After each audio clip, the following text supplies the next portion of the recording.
All right, just wanted to provide everyone that's been following along with an update.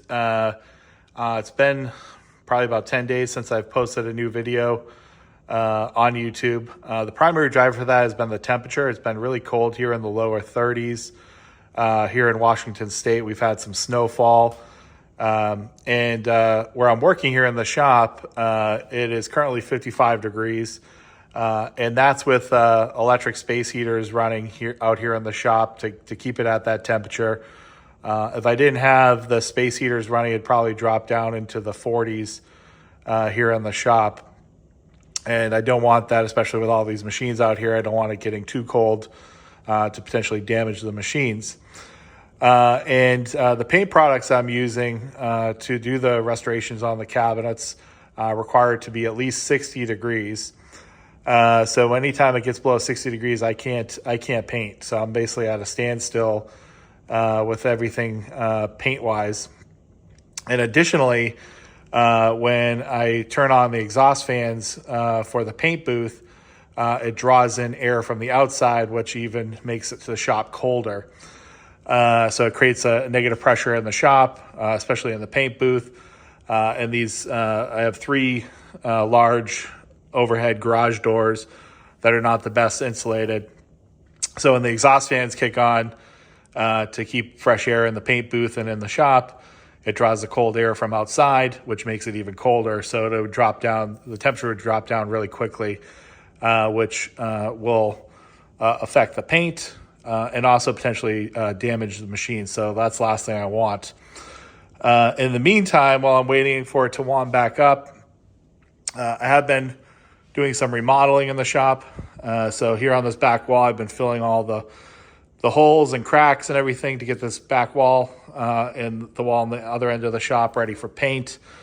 Once that's painted, I plan to add some cabinets and workbenches over there, electronics repair area for working on the boards, etc. So looking forward to getting that done in the future here, getting all that painted. And following this, I'm going to show a couple of clips where it has gotten warm enough where I've been able to paint and work on priming the head in the paint booth. So we'll do a quick update on that as well. So thanks for checking in, everyone, and following along. All right, I'm back here in the paint booth with a head. You'll notice that's upside down. I'm actually going to prime the bottom first. And let that cure, and then I'm going to flip it over and prime the rest of the head. So because I did some body work on the bottom here, I know you can't see it, but I did some body work anyways on the bottom of the head to fix some damage there. I'm going to go ahead and get that painted. Most people won't paint the bottom of the head when they restore a machine, but I'm a perfectionist and I just can't let it out like that. So I'm going to get this primed and go from there. All right, just had the FedEx guy drop off a package from Marco. So let's see what we got here. I ordered a whole bunch of stuff just a couple days ago. So Marco got this right out to me right away. Sorry about the camera work. I got this thing strapped to my chest. Also, the heavy breathing. The camera is like literally right next to my mouth. All right, let's see what we got in here.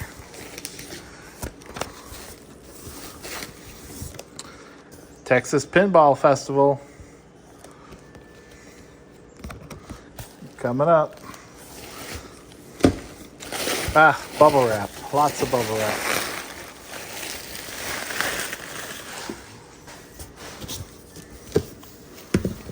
All right, so we got a System 11 power box. This will be going in $6 Million Man.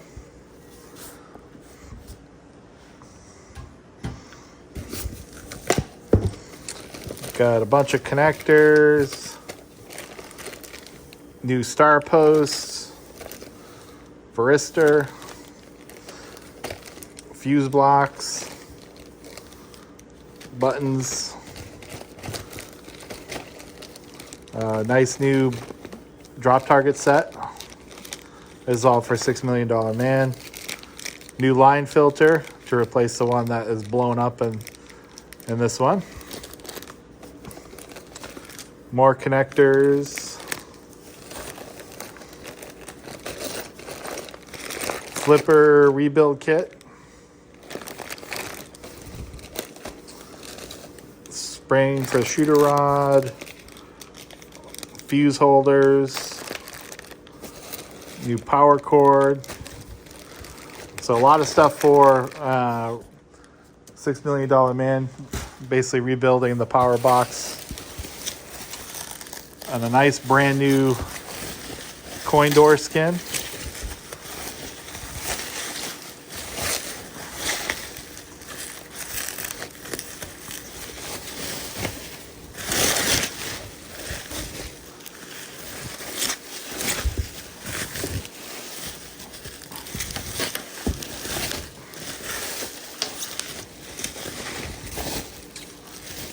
Nice brand new one.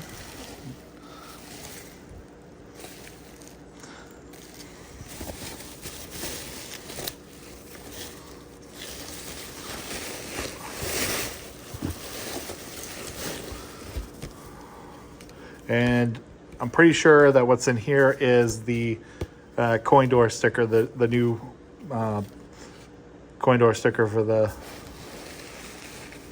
for $6 million man. And that's it.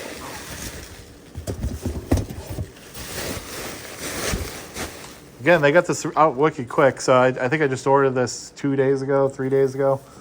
So thanks to the folks at Marco for getting this out so quickly, and for having a lot of these parts. Some of these parts nobody has, like the coin door skin, for example.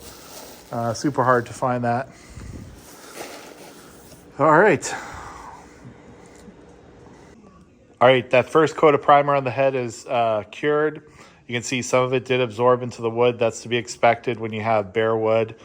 Now what I'm going to do is, my goal here is to get the bottom of the head taken care of. That's going to allow me to flip this over and continue all the work on the head without having to worry about the bottom. So typically, most people will just leave it bare wood, mask it off, and be done with it. But because I did some body work on the damage on the bottom of the head, I'm going to prime it and paint it. So now what I'm going to do, that the primer is cured on there on the bottom, I'm going to hit it with a Scotch. Take the head out of the paint booth. I'm going to hit it with a Scotch-Brite pad to get a light scuff on it to help the paint adhere. I'm going to mask off the bottom, and then I'm going to hit it with the base coat of paint. That's going to basically keep it protected, and we're not going to have to worry about it. Once all the bottom of the head is painted and taken care of, I'm going to mask that off. We'll flip it over, and then I'll do all the rest of the work on the head like normal. All right, I got the bottom of the head all taken care of. I sealed it up here so that I won't get any overspray on the bottom of the head as I'm stenciling it. But here's where we're at. Hey, thanks for watching. If you like what you've seen, please feel free to subscribe and also check out these other videos.